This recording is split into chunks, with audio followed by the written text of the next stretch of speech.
evening, everyone.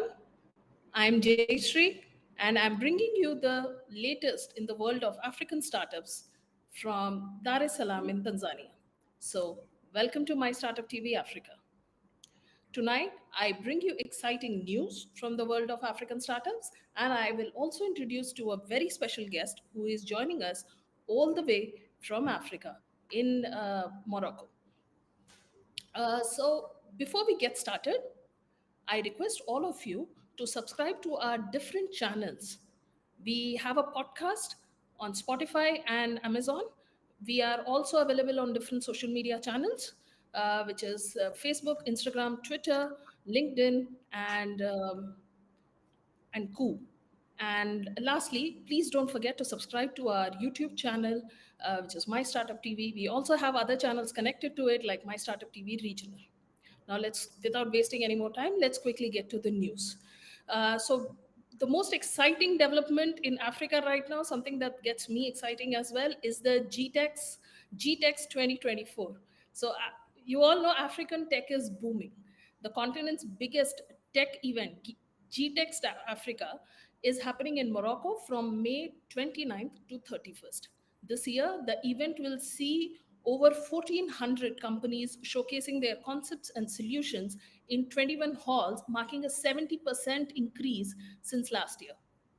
Artificial intelligence is a major focus, with experts discussing its potential to transform everything from healthcare to finance, a much needed requirement in Africa. The event will also bring together investors and startups aiming to raise as much as $10 billion by 2025.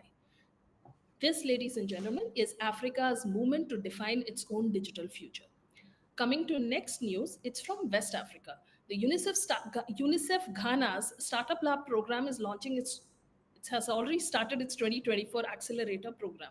This 6-month program will support 25 tech-based startups that are focusing on social impact. The startups will get help with refining their business models, finding investors, and building networks. They'll also collaborate with UNICEF to improve their products and reach more children. The program is a big step forward in using technology to improve the lives of children and young people in Ghana. And in last news, according to a report, Francophone Africa is the only African region to demonstrate year-on-year growth in numbers of deals and investor participations in 2023. The region displayed resilience in terms of the number of deals, reaching a total of 93 deals and marking a 16% year-on-year increase, whereas the rest of the continent experienced a significant 32% year-on-year drop. This now accounts for 20% of the continent's total deals, up from 12% in 2022.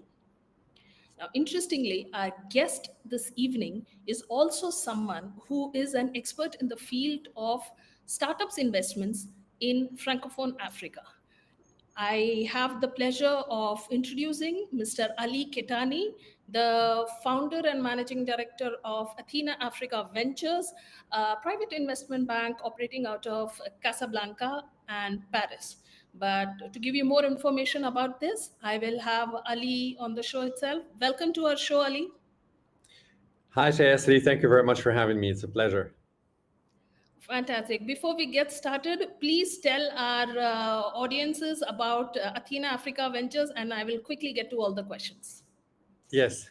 First of all, thank you for a broad introduction, and you gave the actual background of what's going on, especially the excitement around the fact that GTEX Africa is coming to Marrakesh in Morocco for the second consecutive year next week. So this is very exciting for us. The second thing, I will quickly introduce Athena Africa Partners. We are a boutique investment bank. Our history comes from private equity, but in recent years, we are pivoting quite intensively to venture capital and technology. It's part of our DNA. I'm personally an engineer. Some of my partners are also engineers as well. And clearly, there's a bigger momentum, as you mentioned, generally for the continent, but up until recently, and you've mentioned a number of growth from 12% to 20% in Francophone Africa. There's really two Africas up until recently. There's the Anglophone Africa, obviously South Africa, but also Nigeria, Kenya, and Egypt, who were capturing the lion's share of the VC investment in the continent to the tune of, as you said, 12%. It means that 88% would go to Anglophone countries. And the growth that you're seeing now is merely catching up of Francophone countries, North Africa and Western Africa primarily. Reason being that there's a cultural gap, obviously, and there's a network gap in the sense that from Anglophone countries, you have a diaspora that is very much invested in the United States, and Anglophone countries, so UK, Canada, and the United States. So culturally speaking, a much more mature knowledge and familiarity with venture capital, with technology, with the startup ecosystem as a whole, as opposed or as compared to Francophone Africa, where the relationships are more European, with France, with Germany, and therefore there was a catching up to do, which we are doing as much as we can, so that this culture of entrepreneurship, culture of technology, culture of venture capital, also from the financial side, is slowly but gradually catching up. And this is what we do. So Athena Africa, as I said, we started primarily from PE. We are now very much invested in the VC space because we see on the two sides. We see on the side of the entrepreneurs that more and more young scientists or entrepreneurs in general, especially in certain fundamental sectors like agriculture and health and education, are jumping on the bandwagon of VC, are taking their courage and going to seek funds, taking their courage and raising friends and family fund to start a company around their idea. And the ecosystem as a whole, with the help of some incubators, with the help of some governments, the ecosystem as a whole is invested in that sense. So we have more entrepreneurs on one side, and obviously on the other side, the international VC funds and also some local VC funds, I will talk about that in a minute, are also catching up and also looking for the local gems, whether in Senegal, in Morocco, in Tunisia, in Côte d'Ivoire, and all the region. And they do find those gems. They do find people that are actively thinking about mobility, thinking about energy, thinking about healthcare, thinking about fintech, obviously. But it has been a little bit slower than Anglophone Africa. But with our help, we're trying to catch up as quickly as possible. And clearly, an event like GITEX helps a lot in this regard. So what do we do specifically? We do really two things. We are building a platform that is called Tech Ventures Africa. And that platform has an objective of not only nurturing local startups in various countries in Northern and Western Africa, but also helping international startups who, for any good reason, haven't come to the continent yet because it's not been their priority. What we're telling them is that with their solution, whether they come from Brazil or Canada or Spain or elsewhere, we tell them, look, we've looked into your solution and we believe there are off-takers in our countries. We believe there's potential. Maybe because you're addressing your priority markets, you haven't had the time or the priority to come to our countries, but we are here as a platform to help you build up your company in Africa, with Morocco as a hub, but potentially in Senegal or Côte d'Ivoire as well, and Ghana.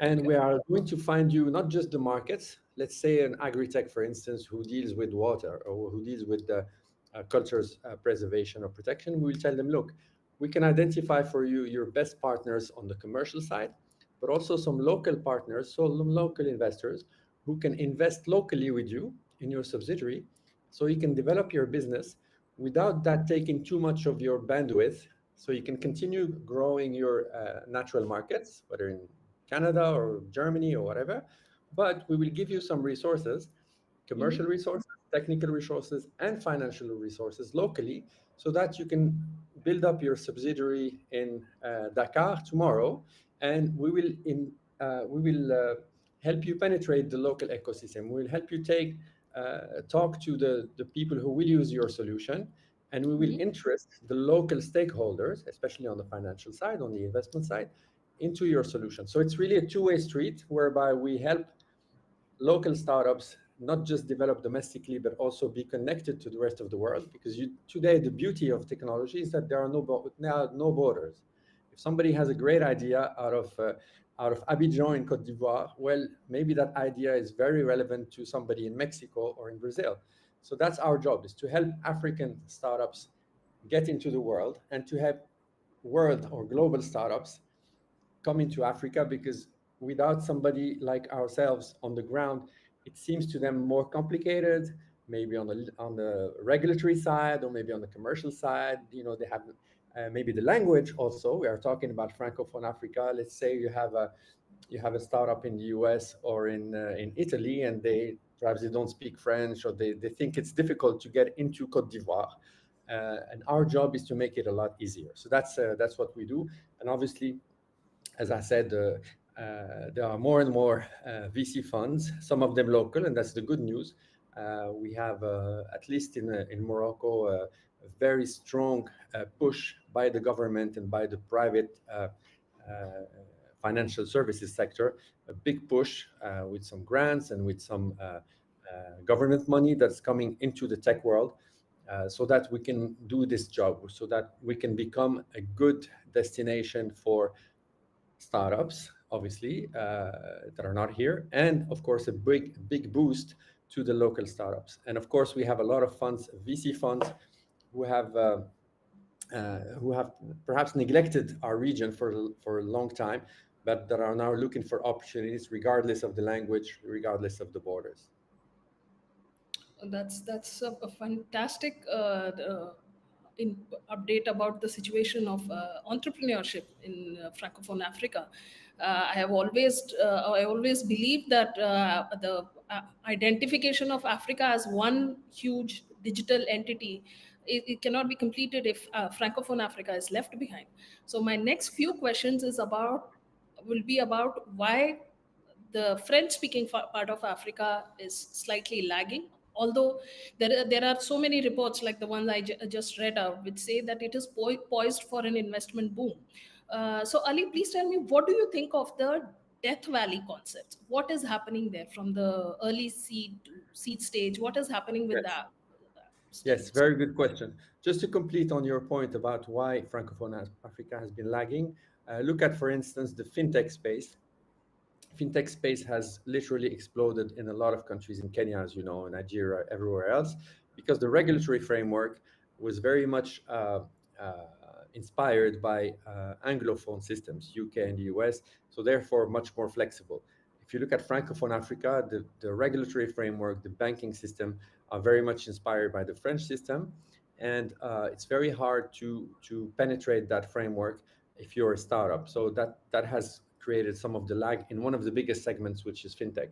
But there are other limitations. One of them has to do with education, had to do with how much in the higher studies in our countries, entrepreneurship is considered a value, a positive value, as compared to finding a good job or getting into a bigger company, a tech company, or an IT company and whatnot. So that mindset is gradually changing, thanks to a push from not just the Anglophone world, but also the Mid Eastern world, where you will have funds from the Middle East who are very much into that American, also Silicon Valley type of mindset, which is inspiring our young entrepreneurs, male and female, to get into that.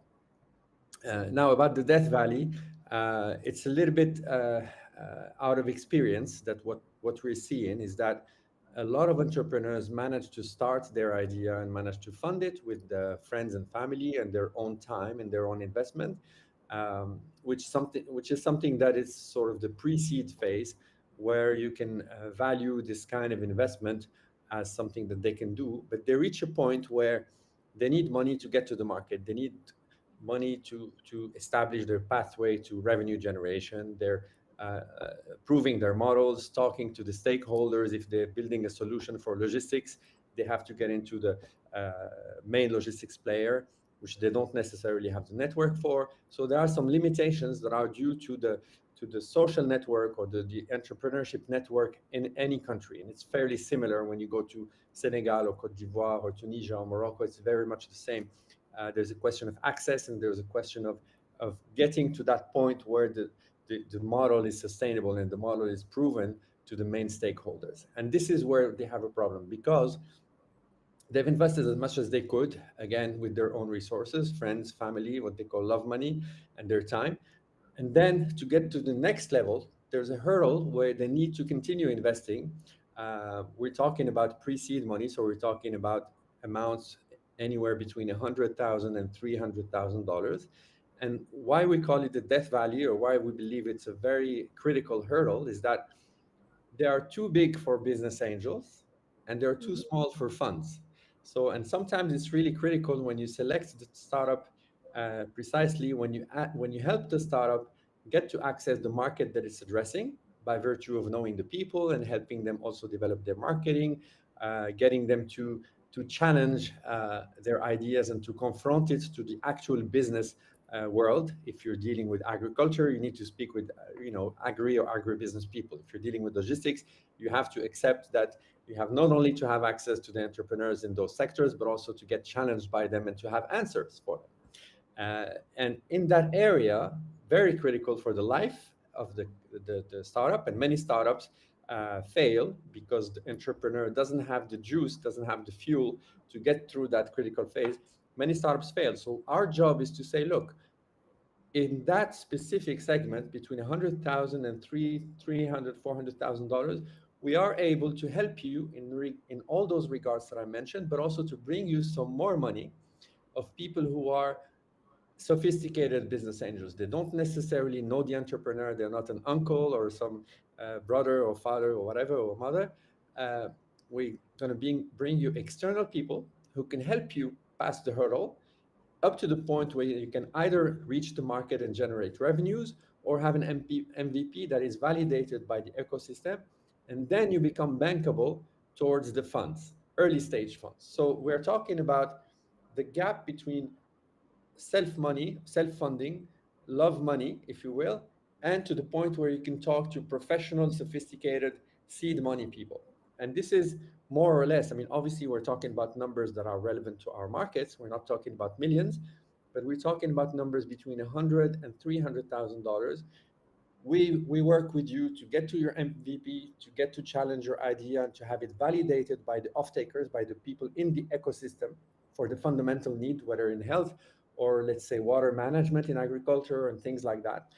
And when it's proven, when you start having revenues or you have an order from a big group, let's say in logistics, then you're armed to go and talk to professional funds, to seed funds or pre-seed funds.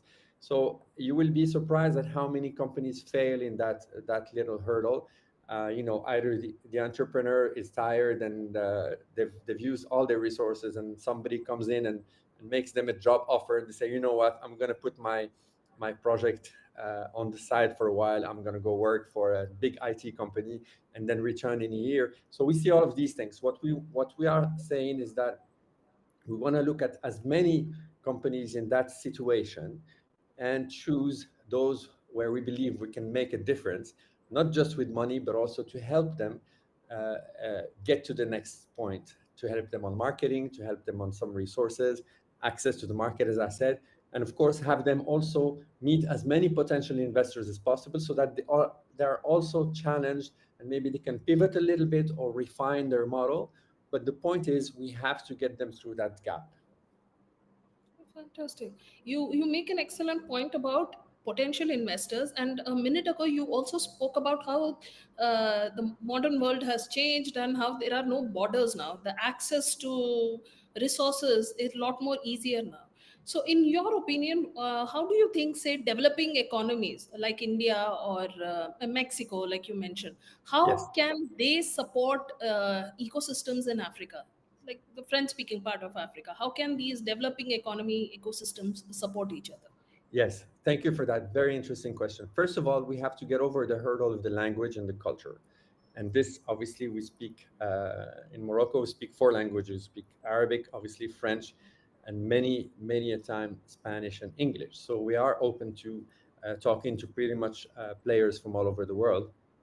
That's one. Second, I believe that culturally speaking, and I will give you an example in a minute. Culturally speaking, we are much closer to places like Mexico and Brazil than we are to Germany. Why? Because the social fabric is similar. We have social disparities, obviously, economic disparities, the fundamental needs. And remember, most of the projects that we look at have to find a solution to a real problem in the real world. If we're talking about health, it's access, it's making it easier to do diagnosis, making it easier to access to some medication and so on. If we're talking about agriculture, it's making it easier to improve the yields, even if you're a small farmer, to save water, to have better crops, to have better productivity. So we are dealing with actual problems. So what is important for us is to have those fundamental problems who will be very similar if you look at Brazil or Mexico, okay?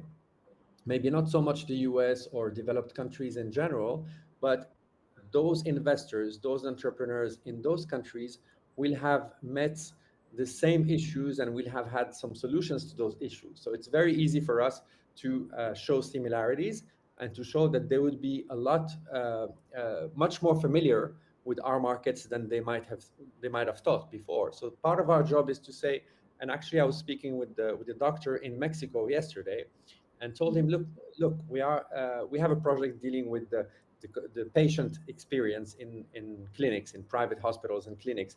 And he underlined the fact that in Mexico, you have to have a very close care to the not only the patient, but the families, because that's how the society works.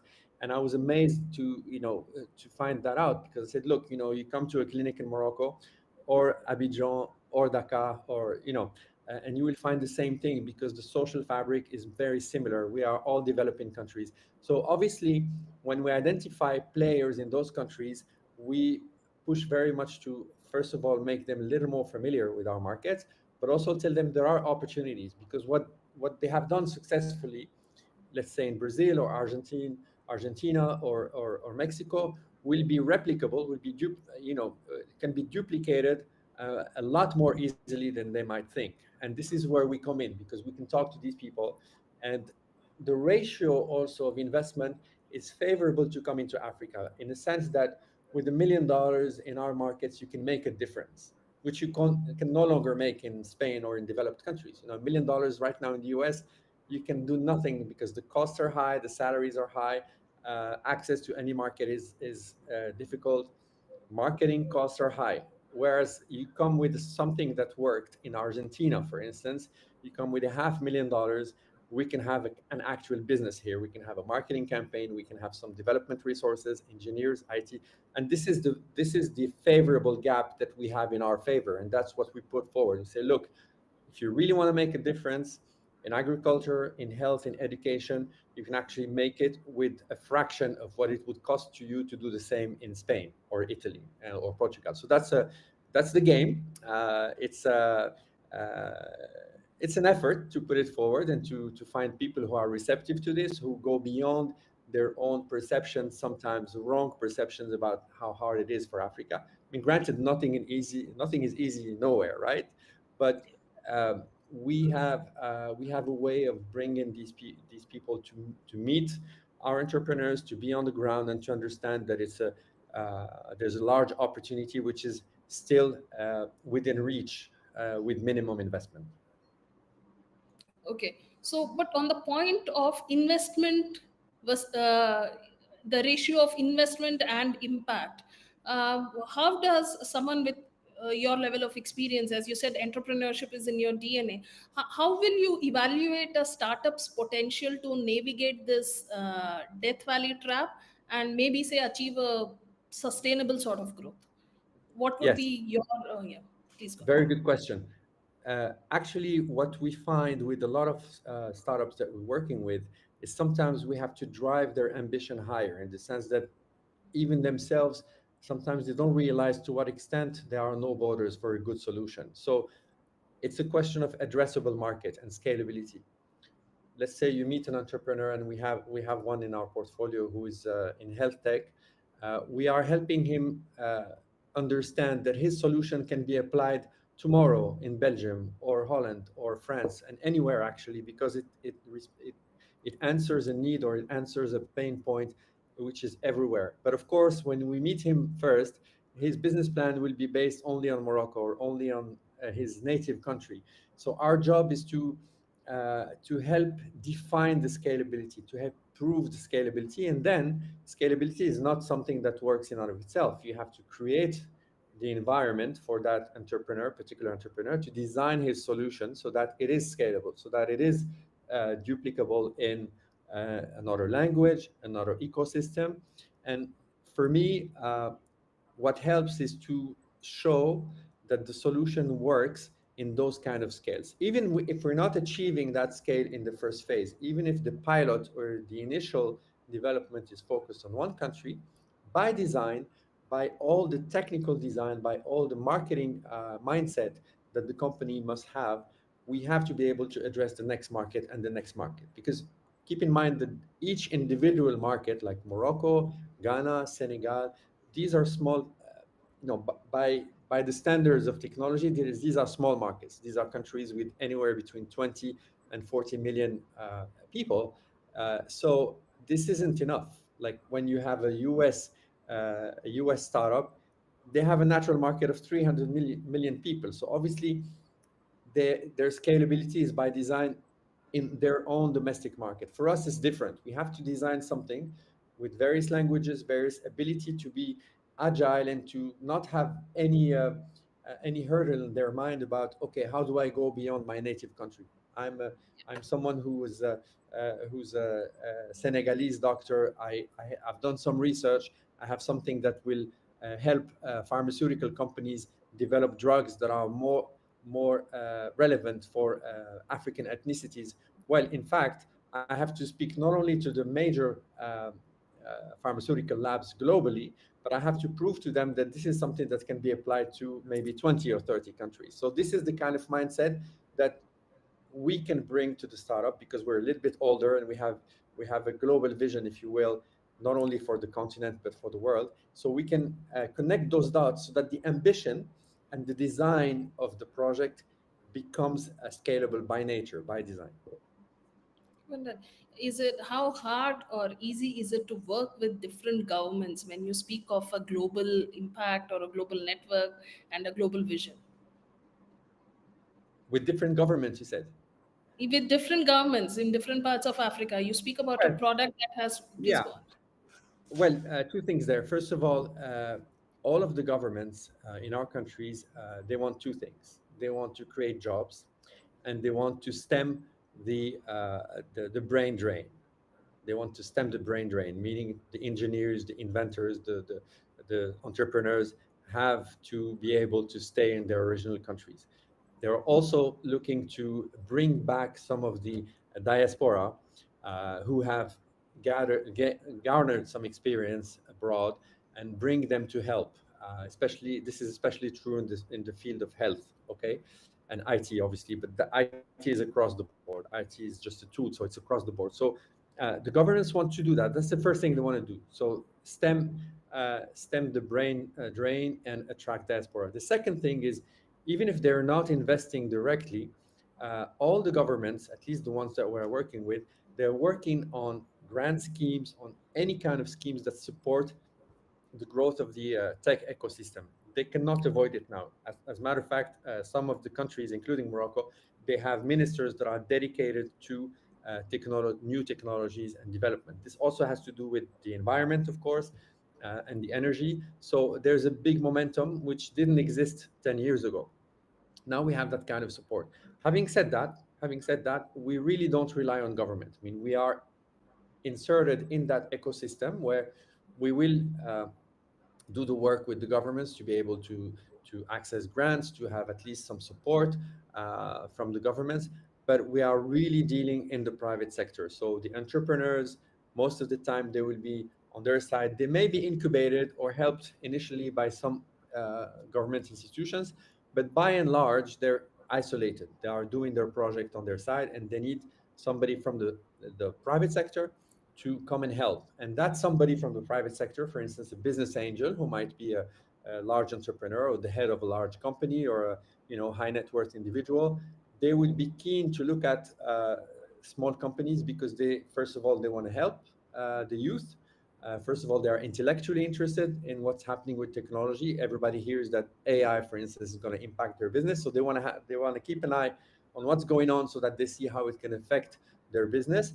And of course, they have income, or they have assets or investment capabilities, so that they can come and help that young entrepreneur. So most of our job is to connect those two ecosystems, so the entrepreneurs and the private sector investors. But of course, it's always under the umbrella of whatever initiative is happening in a given country. If a country is focusing on health, then we will be aware and we will be connected to the initiatives of that country on the health. Same in education, same in agriculture, which are the three main segments we are looking for, because they are dealing with fundamental problems, real problems, that will make a difference easily, that will make a difference in a very visible way in the short term. Remember, we are also trying to make that so-called death valley as short as possible. We want to see a big difference, a big impact made on those entrepreneurs in a matter of 18 to 24 months. Because what we want to do is to go through that difficult phase with them, and then hand them over, if you will, hand them over to professional investors, VC funds, some institutions. But we are handing over a baby that is almost walking or already walking, as opposed to a nascent baby who is still fragile. So this is our job, and we need to show that we are able to make a strong impact in a matter of less than 2 years. As someone who so deeply believes in the entrepreneurship potential of Africa, in your opinion, what are the most important sectors in which startup solutions will emerge? Like, if I were an investor who's probably curious about investing in that part of Africa, what are some of the top sectors that you would recommend for me in terms of startups, not the general? Yes, absolutely. Look, as I said, you always have to stay connected to real world problems and things that touch the most people in the most simple way to understand: health, education, food security, meaning agriculture. Then, of course, you can think about other areas like mobility and energy. Mobility can make a difference in cities and in cities across the continent, because there's clear link to environment, clear link to giving access to populations to be mobile in an easy way in some environments where you don't necessarily have the roads or the infrastructure. Okay, so mobility is very important. Energy is interesting, but energy is a tough cookie, because usually energy solutions require a lot more resources. Although we have seen exceptions, we are working with a company in Côte d'Ivoire who is actually providing internet access uh, through through street lights in off-grid areas. So typically, this is somebody who came up with a great idea to say, look, in remote areas who are off the grid or underserved in terms of energy, I'm going to bring light through solar and use that particular energy that I'm capturing to provide Wi-Fi or internet routers. So that he's solving two problems at the same time. This is brilliant. So typically, in the energy, in order to do it in a relatively small scale, the kind of scale that we address, it has to be very creative and very niche, if you will. But all the other four that I mentioned, so mobility, education, health, and agriculture, there's a lot to be done. There's a lot to be done. You know, you would compare productivity of a land in Morocco, which is just south of Spain, in a specific crop. Okay, let's say tomatoes. Okay, you will maybe tomatoes is not a good example, because we've made a lot of progress. But let's say a similar culture in Morocco and in Spain, you will have a factor of 2 or 3 of productivity of that land. That shouldn't be the case. And you have to get into why that is. Is it the seeds? Is it the water management? Is it uh, the the management of fertilizers, and so on and so forth? So how much technology can I bring to a specific crop to try and match the productivity that exists elsewhere, or maybe in Mexico and similar lands? So there are real problems. And if you're an investor, first of all, you have to look at something that interests you. either by career or by taste or by intellectual interest, but you have to be able to get into the detail of what you're looking at. You're not just going to throw money at something that you don't understand. That's the first thing. The second is we are talking about developing countries. We are talking about Africa, so you have to be able to make the most impact with the least investment and in the shortest time. Okay, so if you, it's really this impact attitude, which is very true in terms of health and education, particularly. You will, you know, if you invest into a solution that helps girls in remote villages study from a distance, then you are making an impact in those girls' lives immediately. If you're looking at health access, is the same. So I would look at real problems, solutions that are within our reach in terms of size of investment. We're talking of investments, again, under $500,000, okay? And with some impact that can be seen in a matter of 1 year or 2 years, no longer. So not something super theoretical, okay? We do have projects in healthcare that have to do with research and super sophisticated type of research in diabetes, in cardiac diagnosis, and so on. But if I'm an investor, if I'm a private investor looking at Africa, maybe some Indian investors who want to to set foot in our region, I would deal with fundamental issues that can be solved in a manner that I can understand and that I can see in the short term. Makes sense. That makes sense. So I will squeeze in one last question. What do Sure. you, to a young, um, for a startup ecosystem, the one that you have described so elaborately and beautifully, what do Thank you you. think requires of, what is the most important component for a thriving startup ecosystem in an environment like Francophone Africa? Once again. Well, first of all, I think the entrepreneurs have to be extremely focused and extremely passionate about their solution. They have to have a very strong and deep reason of why they want to do what they're doing. Either their family is a family of farmers and they want to see some improvement, or they come from a village where healthcare or education are need to be improved and they are passionate about it. That's the first thing. The second thing is the openness of the entrepreneur to talk to others. There is nothing you can do on your own. You have to talk to the stakeholders. You have to be able to talk to people who can help you, whether your teachers, your mentors, people like ourselves who come in to help, the investors, the entrepreneurs. You have to get in the game of talking about your solution and trying to refine it and understand and be listening to the input that people are giving you to refine it and understand how you can go quicker, how you can make your solution much more relevant to the market you want to address. And the third thing I would say is ambition. Is if you're focused, if you invest yourself, insert yourself in the ecosystem, you have to aim high because we are today, thank God, in an environment where borders don't matter anymore. But there are people who can help you take your solution from your original country to the next one, to the next one, to the next one. This is what made the success of the big startups or the big companies that we know today. You know, but we don't have that mindset in our education, in our culture. However, you take a small entrepreneur in Texas, you know, he will spend, or he or she will spend 6 months or 1 year in their business. As soon as the business starts working, they say, "Oh, I want to go global, or I want to go to, you know, all 50 states, and then I want to go global." And they get to that point extremely quickly. And this is something that we have to we have to help our entrepreneurs get into that mindset of saying, okay, I need to be super focused. I need to build something that works. But as soon as it works, I am no longer a scientist. I'm no longer just an IT guy or an engineer.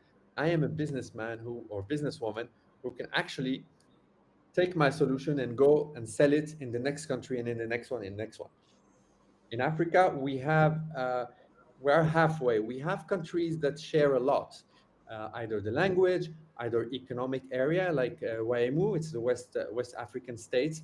They have a common economy, a common currency, and so on. So it's halfway. It's not exactly the United States, but it's not an isolation either. So if you are out of Morocco, or out of Senegal, or out of Cameroon, there's an area that is fairly naturally accessible to you, but you have to want it. You have to have that kind of ambition.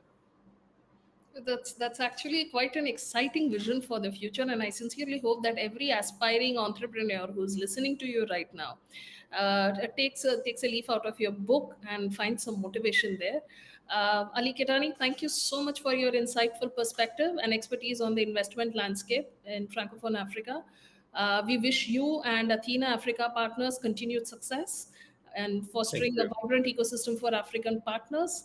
And to our viewers, please do not forget to subscribe to our channel. We, as I mentioned earlier, we also do podcasts on Spotify and Amazon channels, and we also are available on all the social media networks. So please don't forget to subscribe to us and stay tuned to us for more inspiring stories and innovations, solutions that are shaping Africa's future. Right here on My Startup TV Africa, on behalf of my entire team, I wish you all a pleasant evening. Thank you so Thank much you, for Jayasri. joining. It's been a pleasure. It's been a pleasure being with you. Thank you so much. Thank you so much Take again, care. Ali. Bye bye.